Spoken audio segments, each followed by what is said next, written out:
Alright guys, let's move on to the timing cover here. I was gonna quickly show you guys what's going on with this old crank pulley compared to the new one. I print this off to the service information here, this little chart. This is the part number for the new timing cover, part number for the old timing cover. So you can see there's a first and second design 5 to 6 groove crank pulley on this thing. Groove was what they're talking about, is a groove that goes to the belt right here. This is a 5 groove.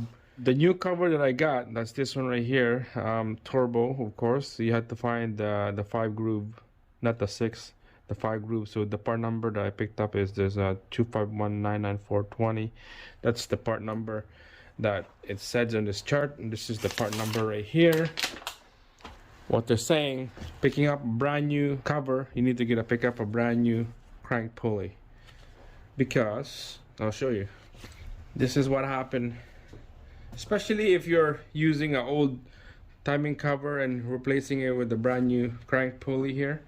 The inner here is loose, so you have to make sure you're right on the center and then install this. See, it stopped right there. It won't go anymore. Okay, trying to wiggle, it's not gonna go in anymore, and that's not supposed to be like that. It has to be all the way in. This is the old crank pulley trying to fit on the brand new timing cover. All right, here we go.